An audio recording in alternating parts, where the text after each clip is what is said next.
आपके मन में थे कि इस आदमी का बुरा हो, और उसका बुरा हो जाए तो आपको बढ़िया लगेगा, हालांकि वो गलत है। गलत को भी हमने सही मान लिया, अपनी इच्छा को बढ़ कर लिया। तो हमारी इष्ट मैंने जिसकी इच्छा कर ली, हमने जिस प्रिय वस्तु को माना, जिस चीज को भी हमने प्रिय समझा भी है हमारा मेरा प्यारा है, जैसे माँ को बेटा समझ लो, उसके मिलने से जो प्रिय वृत्ति उत्पन्न होती है वो तो उसका सिर है। और इष्ट वस्तु के लाभ ते उत्पन्न मोद वृत्ति, जब उस इष्ट वृत्ति मिली और मिल करके लाभ उसे हुआ, हाँ ये मुझे लाभ हुआ, तो मन के अंदर जो मोद हुआ, मोद में थोड़ी प्रसन्नता हुई, ठीक है, वो उसका एक पक्ष है, एक पंख है, उस पक्षी का एक पंख है। दूसरा पंख क्या है? इष्ट वस्तु के भोग से उत्पन्न, एक तो मिलने से, इष्ट वस्तु मिलने से लाभ फायदा हुआ, वो उसका तो मोद हुआ, और उस वस्तु का भोग किया तो फिर प्रमोद, जिसकी द्वितीय द्वितीय पंख प्रमोद है। प्रमोद मैंने किसी चीज को खाने के बाद में जो आनंद होता है वो प्रमोद है, ठीक है, वो प्रमोद, वो दूसरा पंख है। बुद्धि व अज्ञान की वृत्ति में, बुद्धि व अज्ञान की वृत्ति विषय आत्म स्वरूप भूत आनंद का प्रतिबिंब जिसका स्वरूप है। पूरा उसका स्वरूप क्या है? ध्यान में, बुद्धि के अंदर यानी अज्ञान की वृत्ति से जो आत्मा के स्वरूप के आनंद का जो प्रतिबिंब है, आत्मा के स्वरूप का प्रतिबिंब आया बुद्धि के अंदर, वो पूरा उसका रूप है। अब आनंद को तो इन्होंने अपने रूप के स्वरूप के आनंद को नहीं लिया, प्रतिबिंब को, आत्मा के स्वरूप का जो प्रतिबिंब उसके अंदर पड़ा, उसका पूरा रूप बना। जैसे आप किसी शीशे के सामने खड़े हो जाओ और आपका पूरा प्रतिबिंब जो शीशे में बने, वो आपका पूरा रूप ही तो दिखेगा, और आपका रूप वैसे ही दिखेगा, लेकिन फिर भी आप में और उसमें अंतर है। अब जो बालक है, बच्चा छोटा हो, जिसको शीशे का ज्ञान भी ना हो, उसको सामने खड़ा कर दो शीशे के, तो उसको ये समझ में नहीं आएगा कि मैं वो हूं कोई ये हूं, दिक्कत हो गई, हो जाती है। हमारे शीशा लगा है, उस पर रोज एक चिड़िया बैठती है, वो उसे लड़ लड़ के परेशान हो जाती है। पहले तो उसको बुलाएगी, तू आजा, भी बाहर निकलिया, उसको चोंच मारेगी, मिलेगी, जब वो चोंच उसमें लगाती है तो उस आगे वाली भी चोंच लगा देती है। तो उसको लगता है मिल तो रही है, मिल भी रही है ये, और दिख भी रही है, लेकिन बाहर क्यों नहीं आती? वो रोज निकालने के लिए आती है शीशे से। हम उसको देखते रहते हैं, भी ये चिड़िया रोज उस शीशे से निकालती है, भी मेरी जैसी है, मेरी जाति की है, मैं जैसे बोलती हूँ ये भी बोलती है आगे से, मैं इसे मिलती हूँ तो ये मिलती है, चोंच भी मिलाती है, लेकिन बाहर क्यों नहीं आती रोज? चक्कर क्या है? अब उसको ये ज्ञान तो है नहीं, लेकिन वो चक्कर में मैं वो देखता रहता हूँ। बस आदमी की यही हालत है। आदमी, हर आदमी का ज्ञान चिड़िया जितना ही है। समझता तो बहुत है कि मैं बहुत बड़ा ज्ञानी हूं, लेकिन हर आदमी का ज्ञान इतना ही है कि वो चिड़ी की तरह फंसा हुआ है अपने रूप में। तो ये आनंद जो दिख रहा है, कहते हैं बिंब रूप आत्मा का स्वरूप आनंद जिसका पूंछ है। बिंब रूप आखिरी उसका जो आधार, क्यों? अब इस पूरे पक्षी की पूंछ क्या बताई उन्होंने? जो आत्मा है मुख्य रूप से, उसका स्वरूप जो आनंद है वो उसकी कहते उस मुख्य आनंद को उसको पूंछ क्यों बता दिया? क्योंकि वो आधार है, पीछे पूरी जड़ तो वही है, वहीं से सब आ रहा है। इसलिए ऐसा पक्षी रूप भोगता आनंद में कोश है। ऐसा जो पक्षी है और उस आनंद को जो भोगता है वही आनंदमय कोश है। ये आनंदमय कोश का रूप है। यानी जो बुद्धि के अंदर जो अज्ञान रूप है, उसके अंदर जो प्रतिबिंब पड़ रहा है आनंद का, आत्मा का, और जो आनंद रूप दिख रहा है वो ही आनंदमय कोश है। गहरी नींद में भी होता है, बेहोशी में भी, गहरे नशे में भी होता है, बहुत से गहरे भोगों में डूब जाने में भी होता है, पर वो आनंदमय कोश, ये आनंद स्वरूप आपके स्वरूप का नहीं है, वो उसका भास ये है। तो कहते हैं आनंदमय कोश से मैं न्यारा हूं, ये किस रीति से जानना है?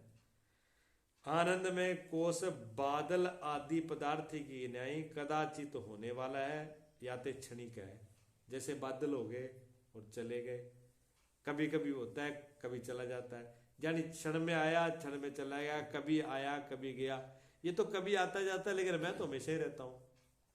अगर ये मेरा ही होता तो आता जाता क्यों? तो आने जाने वाला है वो अलग है मेरे से, मैं उसे न्यारा हूं। ठीक है, मैं सर्वदा स्थिर होने से नित्य हूं। मैं हमेशा स्थिर रहता हूं, आता जाता नहीं हूं, मैं नित्य हूं। ये आता जाता है इसलिए अनित्य है। याते ही आनंद में कोश मैं नहीं और ये मेरा नहीं है। ये कारण दे रूप है, ये कारण है, इसी को कारण शरीर कहते हैं। यही अज्ञान है। ठीक है, मैं इसका जानने आ रहा आत्मा होने से इससे न्यारा हूं। मैं तो जानने वाला हूं, जानने वाला इससे न्यारा है। इस रीति से आनंद में कोश से मैं न्यारा हूं, ये जानना है। कहते विद्यमान अन्न में आदि कोश जब आत्मा नहीं है तब फिर आत्मा कौन है? कहते ये 5 कोश बता दिया आपने, अन्न में, प्राण में, मनो में, विज्ञान में और आनंद में। ये 5 कोश आप नहीं हो तो फिर आप क्या हो? आत्मा क्या है फिर? वो कौन क्या चीज है?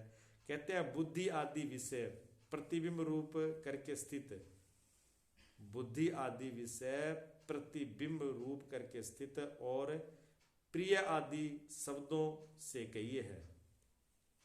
ऐसा जो आनंदमय कोश है, तिसका बिंब रूप कारण जो आनंद है, सो नित्य होने से आत्मा है। जो बुद्धि में प्रतिबिंब पड़ रहा है और जो शब्दों प्रिय, जिसको कहते हैं ये मुझे प्रिय है, प्यारा, अच्छा लग रहा है, प्रिय लग रहा है, ऐसा जो कहने में आता है, प्रिय रूप में कहने में आता है। और बुद्धि में जो प्रतिबिंब पड़ रहा है जिस आनंद का, वो ही आप आत्मा है, जिसका प्रतिबिंब आ रहा है। तो कहते हैं कि 5 कोश जो है वह तो अनुभूति भी से आवे हैं। उन्होंने कहा कि 5 कोश तो समझ में आ रहे हैं भी, हमको ये शरीर अन्न में ये भी समझ में आ गया, प्राण सांस चल रहे ये बात भी समझ में आ गई, मनोमय कोश है ये भी समझ में आ गया, बुद्धि विज्ञान में कोश भी समझ में आ गया, आनंद में कोश भी, ये 5 तो समझ में आ गए, पर ये जो इससे न्यारा चाहे वो समझ में तो नहीं आ रहा। वो कैसे माने? वो समझ में नहीं आता, वो दिखता ही नहीं है। कहते इससे न्यारा कोई आत्मा अनुभूति में आता ही नहीं है। याते 5 कोश से न्यारा आत्मा है, ये निश्चय कैसे करें?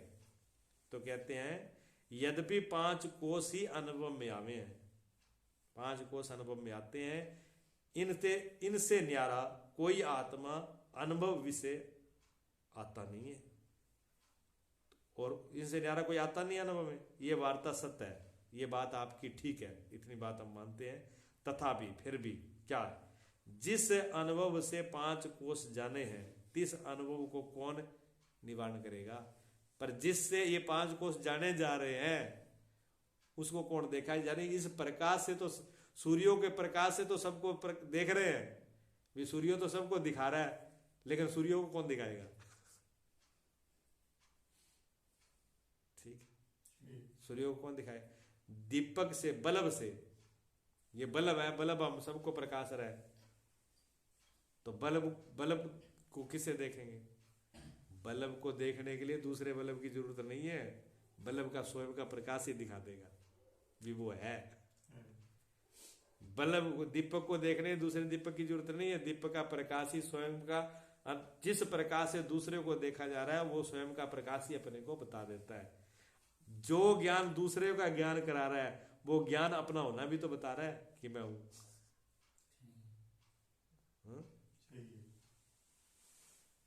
याते 5 कोश का अनुभव रूप जो चेतन है, सो 5 कोश से न्यारा वो आत्मा है। कहते आत्मा कैसा है? आत्मा सत्य चित्त आनंद आदि स्वरूप वाला है। आत्मा सत्य चित्त आनंद स्वरूप वाला है। सत्य में हमेशा रहने वाला, चित्त में ज्ञान रूप ज्ञान वाला, और आनंद। 3 चीज बताई है आत्मा में। 3 गुण विशेष रूप से बता दिए। एक तो वो हमेशा रहता है, एक उसमें ज्ञान है, और वो एक आनंद है। आनंद के साथ ज्ञान भी है और ज्ञान के साथ हमेशा रहता भी है। तीनों चीजें एक साथ होनी चाहिए। सिर्फ अकेला नहीं कि एक आनंद आनंद मिल गया, बाकी ना उसमें ज्ञान है ना सत्यता है, तो वो झूठा है। ठीक। इति श्री विचार चंद्रोदय पंचकोशातीत वर्ण नामिका चतुर्कला समाप्त। ये 4थी कला का यहाँ पूर्णता हुई है। बोलिए सतगुरुदेव भगवान की जय।